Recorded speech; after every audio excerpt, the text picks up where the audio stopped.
and welcome to Doing Disasters Differently, the podcast with Renae Hanvin, which is all about inspiring you to start thinking and doing disasters a little bit differently too.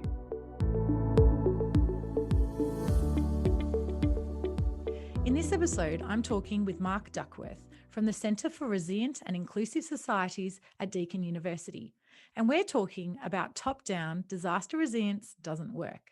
So a little bit about Mark.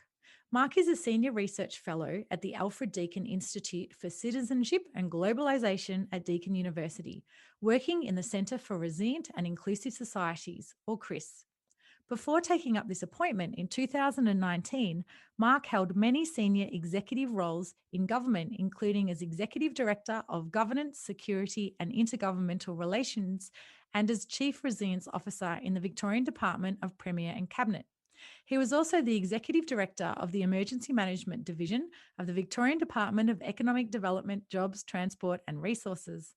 As a member of the National Emergency Management Committee, or now called ANZ-EMC, Mark co-chaired the group that drafted the National Strategy for Disaster Resilience, endorsed by the Council of Australian Governments in February 2011. Now, I like to start with where we met.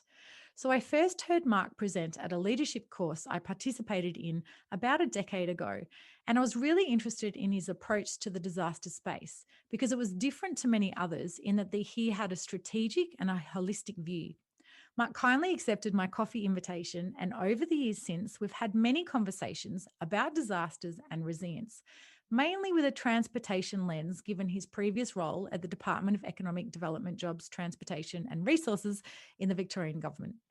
With Mark's current role at Deakin University, I've been following with interest many of his social media postings and articles, and a recent one jumped out at me, which was published in The Conversation. Mark wrote about the announcement of the new Federal Recovery and Resilience Agency and his view on what it might mean for all Australians. I can't wait to hear more. Mark, thanks so much for joining me today. Thank you very much, Renae. So can I start with, you moved from government into academia around 18 months ago. So how has this move changed your mindset or your ability to drive change in the sector? The issues that I'm dealing with at Deakin University, working at the Centre for Resilient and Inclusive Societies, are very similar to the issues that I was dealing with in government. So it has allowed me an opportunity to explore some of these in great detail and allowed me a certain amount of freedom to explore things that as a public servant that I couldn't do. But I think one of the other things is that while I'm now in university rather than in government, I'm still talking to people in the emergency management sector and other people in government as well around these issues. And so I'm able to continue to provide advice as necessary when people want to talk to me about some of these matters. And that's been an important thing too. So it is a change, but it's also meant working with many of the same people. One other thing I think I might add is that Deakin University, the Alfred Deakin Institute, of which I'm a part, very much values the issue of the impact of ideas, not just looking at ideas in themselves. And that suits me very well because there is a close connection with many communities and community groups as well. And that's been an important part of what I'm continuing to do. And it's so great to have someone with your experience and your caliber of, mindset and leadership from the sector, I guess, stay in the sector and just move into a slightly different piece of the pie. So you mentioned you're now at the Centre for Resilient and Inclusive Societies at Deakin. So can you tell me what are the outcomes that as part of your role and that division is aiming to deliver? Well, one of the key things that it is focused on issues that delivers research programs and informs policies on our local, national and international community cohesion and resilience. One of the key elements that it's looking at is the broad issue of resilience to social harms and joining together the different types of work that have been undertaken on resilience. One of the things that as often happens is when people talk about resilience is that things work in parallel streams. So there's a lot of work being done clearly on disaster resilience and working with communities around natural disasters. There's another stream of work which is around what you might call social polarization and the rise of social exclusivism, which has led to issues around extremism. And resilient communities are also able to withstand some of those elements too. So one of the things that it does draw together is a number of the different streams of work around resilience that's happening both in Australia and around the world, because there are many things in common which join these things together. And I think that's one of the things that we're focused on. Yeah, that's really, I guess, unique in many ways because, as you say, there's a lot of focus on the bushfires or natural disasters. But to broaden it, there must be so much other work and conversations that can come into the equation and evolving communities and inclusiveness and resilience collaboratively, but on a much bigger scale. So I'm interested to keep on top of the work that's coming out from the department that you're in. Now, I reached out because of your article recently published in The Conversation. We'll put a link in the website as well, but it focused on top-down disaster resilience doesn't work. And I have to say the subject line got me straight away because there are so many positive parts to the article and many that I actually recall being part of our past conversations in the coffee catch-ups that we've had a few years ago.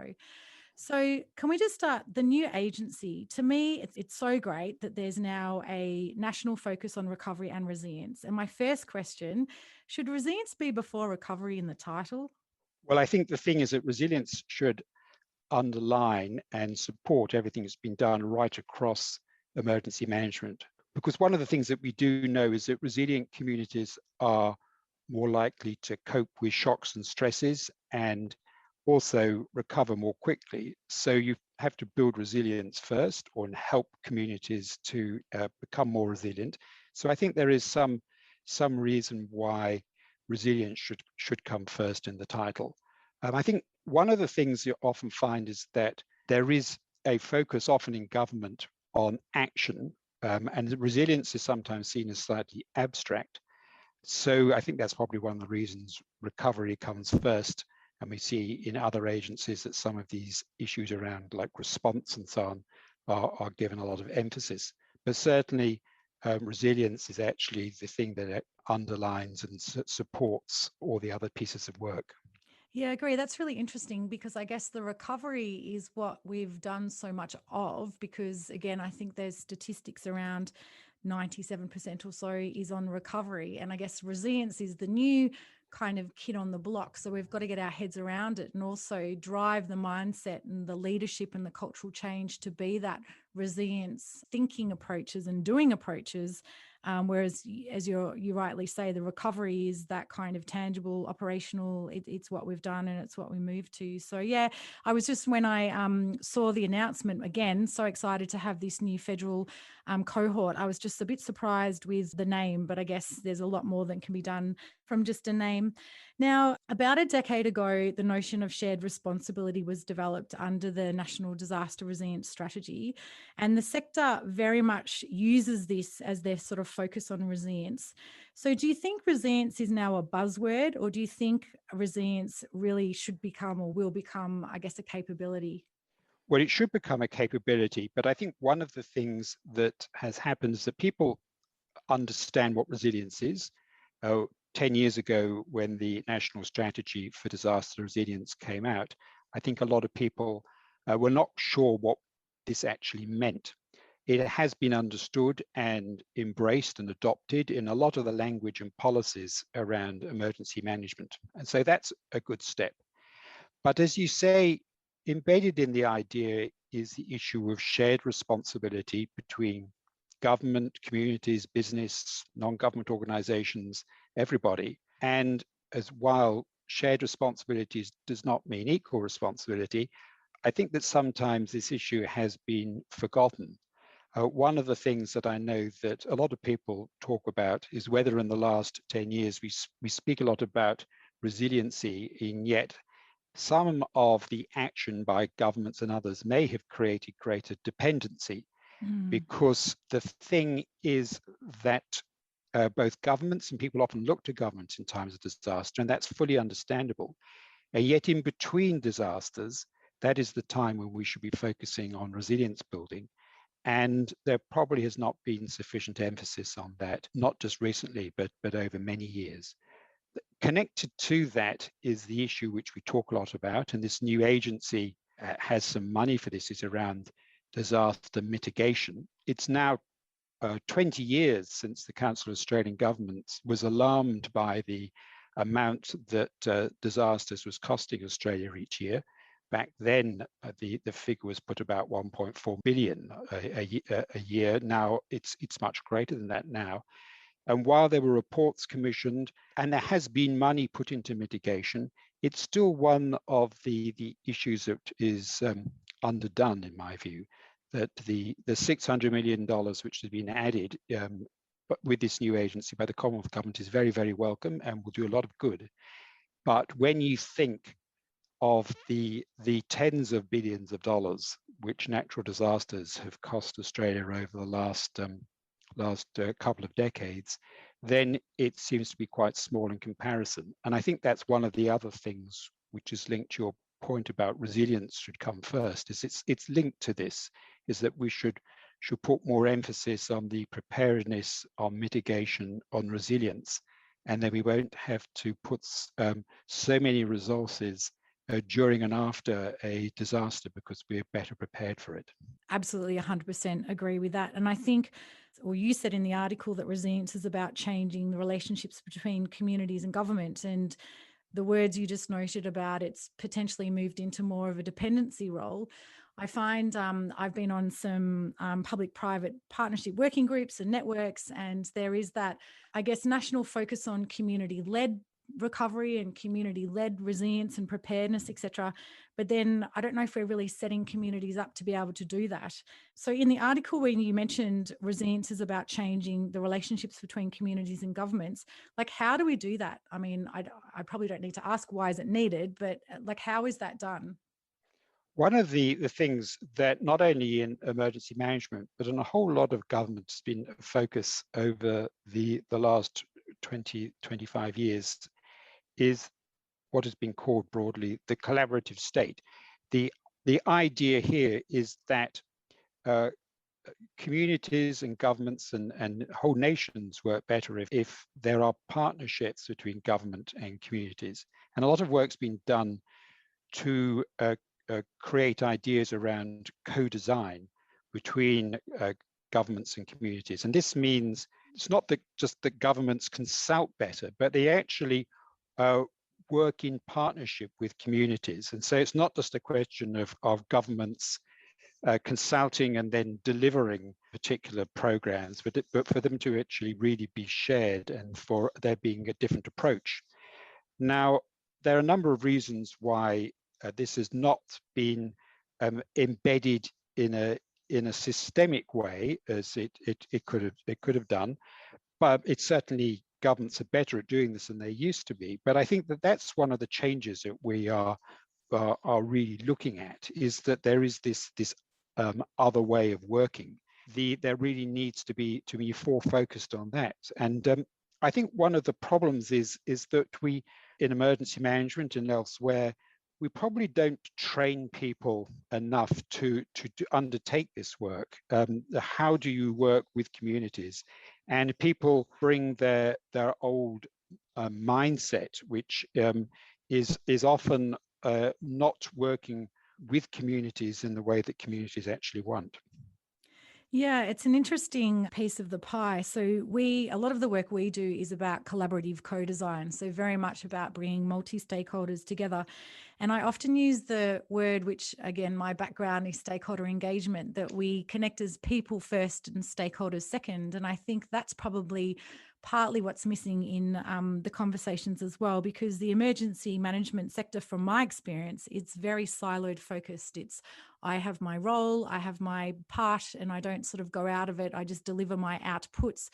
But I feel like we need to evolve into, we're all Australians and we're all, wanting to have a vibrant future, that if we kind of look at the bigger picture and focus on the outcomes and the roles we can all play in delivering to a collective outcome, as opposed to coming into each kind of little piece of that pie. And I guess that evolves into our focus at C2C on the business community, because the business community, again, to me is, well, from a small and medium business is often the forgotten stakeholders. Yet businesses are the enablers into communities. They sell products into communities. They have conversations with communities. They provide services to communities. And obviously many business owners are, in the communities. They might also be a fire captain or an SES volunteer. So in this whole conversation about, resilience and relationships and shared responsibility, where do you believe the business community fits in? Well, I think one of the things that we do know is that when we're talking about both resilience and recovery is that buildings don't make communities. It's the transactions that take place, the connectedness between people. And businesses in all our communities are an essential part of that. After a disaster has struck, you can rebuild shops, you can rebuild the actual structures, but if you don't have businesses operating in them, then clearly you're not going to be able to rebuild community. And so that's an essential part of what makes up a community. The second thing is that there are a lot of skills and knowledge, and in some cases, hardware, which may be necessary and could be used in disasters, which businesses have and own. And I don't think we've done as well as we could have done to harness those skills and harness all those valuable resources which business provides in a way that can help at all the different levels of emergency management. So I think that we're still in that way in a fairly early stage in that transition that over the last 10 years we're meant to be on in terms of building more resilient communities, which includes the businesses that are part of those communities. Yeah, well, I have to say, hold fire, Mark, because there's some pretty exciting things coming out of us in the next kind of 6 months or so. But yeah, I agree. I think the businesses in our communities, businesses are communities, as you say, and they have so many capabilities and they've got so many, knowledge sharing and connections that they can evolve if again, they had that recognition and the training as to what role they can play and contribute to the bigger picture of shared responsibility, but at that very local level. Now, I alluded to before, I think it's sitting at about 97%, but much of the funding in this space is still in recovery. And obviously, we've had some major disasters. And you alluded to the fact that over the past couple of decades, a vast majority of billions has gone into recovery. What I've found, most of the resilience funding to date is very much focused on the infrastructure. So what can be created or built, and as you alluded to, there's no point in having a shop if you don't have a business sort of effectively running from it. People, to me, are the foundation for resilience. And we do a lot of work with Daniel Aldridge, who I'd mentioned, relating to social capital and community ties. So how can we move the funding and the focus from, I guess, building resilience from things into people, building resilience in people in communities? Well, there has been a number of different ideas over the last decade or so, people looking at this. For instance, in the United Kingdom, with their work on resilience, they had the idea that the government would fund resilience champions within communities, people whose job it was to help form some of those connections. I don't know that that was completely successful, but I think it is just an example of the way which we need to think about what we're investing in. And as you mentioned, we need to invest in social capital because that is the basis of resilience, that bridging capital is fundamental, because connected communities are more resilient communities. And that's one of the things that we do know. And so one of the things that is often forgotten is that some of the things that we need to do are not necessarily focused specifically on the harms that we're seeking to mitigate, whether it's a disaster or messages around extremism. There are things which are good in themselves around building strong communities, and they will deliver some benefits when a community suffers some particular shock or stress. I think that's one of the things that we could focus on. The other thing is that when we think about in relation to disasters in particular, some of the training that takes place. We often think about training people in emergency management, yet some other countries in the world which focus on these things, such as New Zealand or Japan, actually carry out, whole of community exercises on a regular basis and invest in that so that communities understand what their risks are, the types of things that they'll have to do, and it also builds some connections as well. So I think there are some things that we need to invest in which can help strengthen communities so that they're able to deal with a whole manner of harms that may eventuate. Yeah, there are some great examples in New Zealand and Japan. And I guess it's about shared understanding as much as shared responsibility, because we can all have our own role to play, but it's going to be much more beneficial for us to do that if we understand the roles that everyone else has as well. So a decade ago, I set up the Australia Post National Grants Program, and one of the areas was disaster preparedness or recovery. So we went out across Australia asking communities to tell us what they need. And back then it was really clear that communities needed really little things to be ready. But I find myself randomly having the same conversations today, a decade later, almost with the same communities, that they still don't have those elements of preparedness or resilience building. Now, like you, and you mentioned in your article, I'm really interested and hopeful as to how the new National Recovery and Resilience Agency will support or enable ways to build resilient outcomes, and that they not just continue, I guess, on the path of the silo-focused outputs in terms of, your responsibility is to do this and your responsibility is to do Y. So I really think it's time to start sharing responsibility and driving collective outcomes as conversations where we all actually have a role to play and we know what it is and we're actually accountable for it. So do you think that will be possible through this new agency, or what do you think will be the main challenge and the opportunities to achieve this? One of the challenges is that this new agency will need to accept and understand that it is part of a transformation that's taking place. And this means that people within government and those oversighting agencies need to change their view of what success looks like. Because so often many of these agencies and many of the people in it are doing this work because they want to deliver something that is good for the community. So the impulse is very very fine and very worthy. But when it comes down to how they are judged and how they're measured, and this includes by some of the accountability agencies and perhaps even treasurers and other organizations as well, is that what's looked at is, how many grants did you get out? How much money have you spent? And a whole lot of things that are measurable in that way, which may not actually tell you whether they've been successful.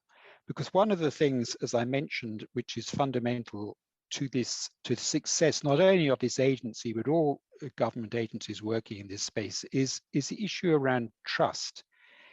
Do communities trust the agency? And also, do these agencies trust communities? Because one of the things that I sometimes think about is we use words, and you see in a lot of documents, issues around empowering communities and things being community-led.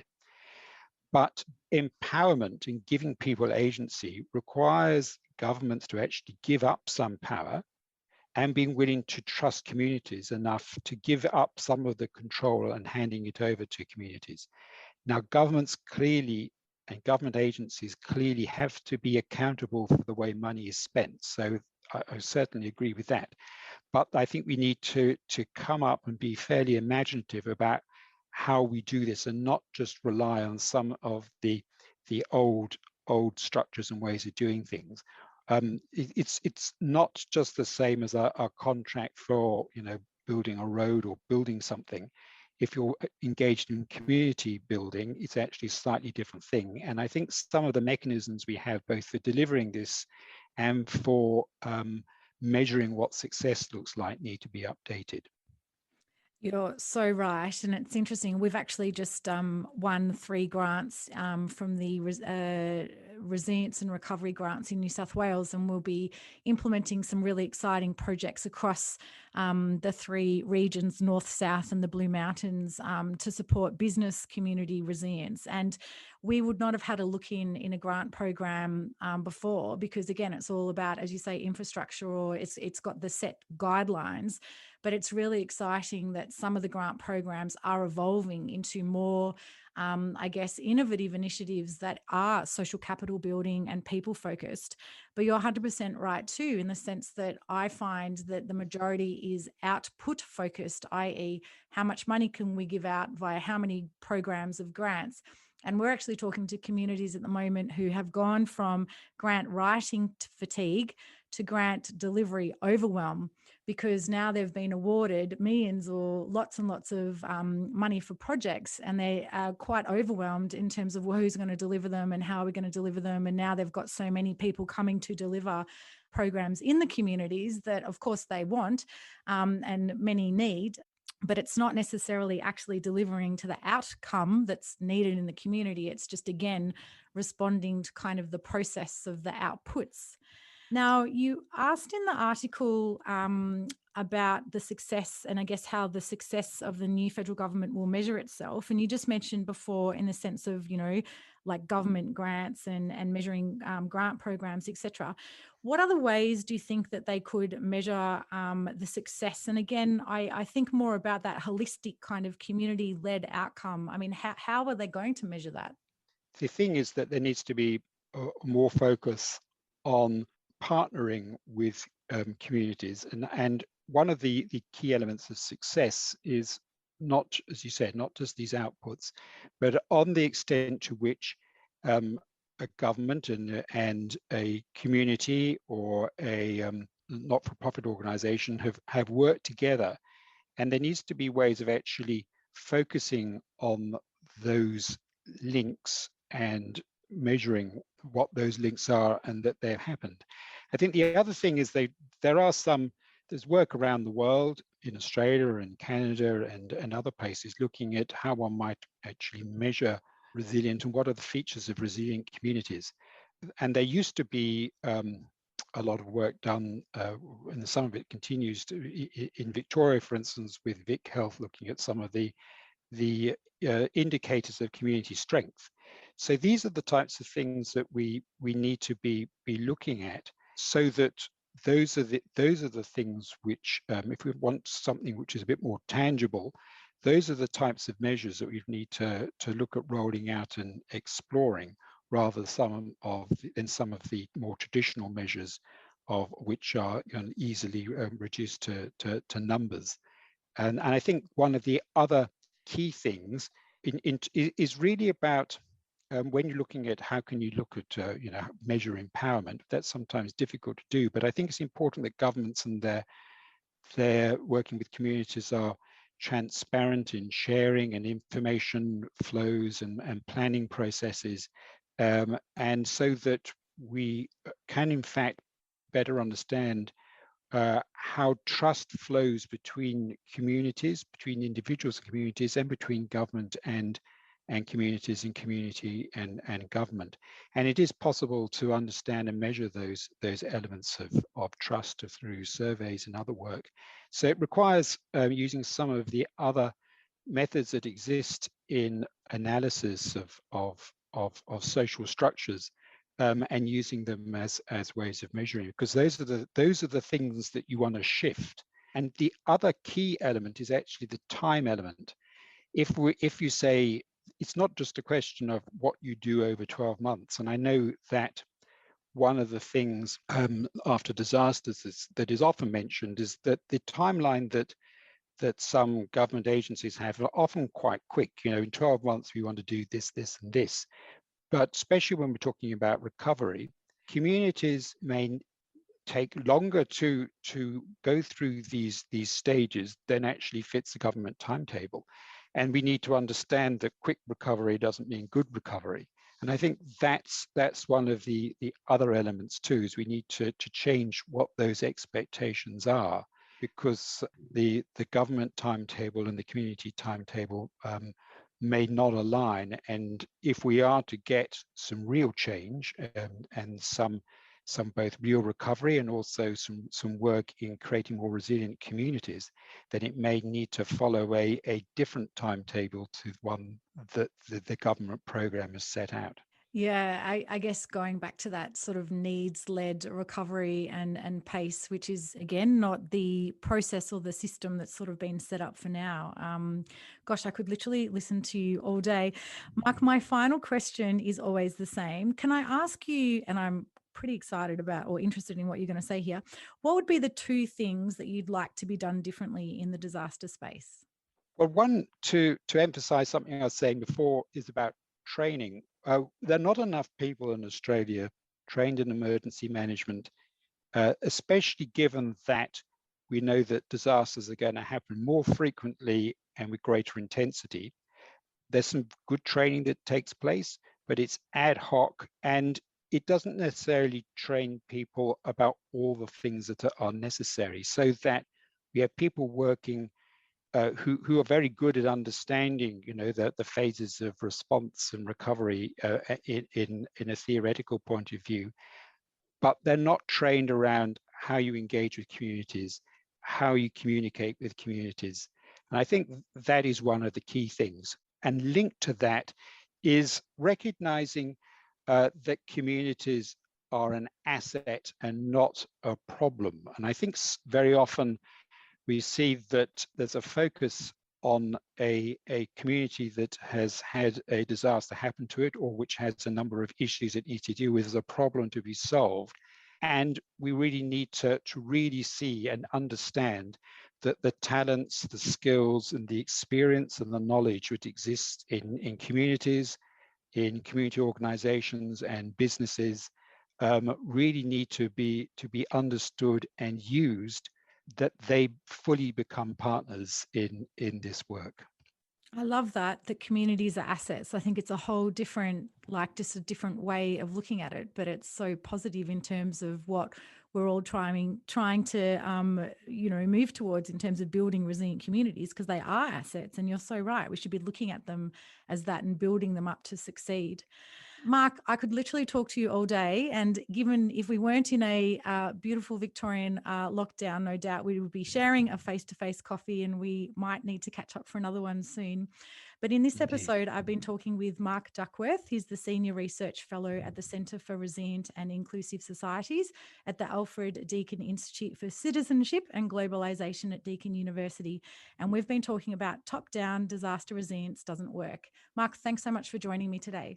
Thank you very much indeed. That's the end of this episode of Doing Disasters Differently, the podcast, which I hope you found to be relevant, informative, and inspiring. If you're interested in participating in the conversation or to connect with me personally, please visit corporate2community.com. Until the next episode, stay safe, and remember, we all have a role to play in thinking differently and doing differently before, during, and after disasters.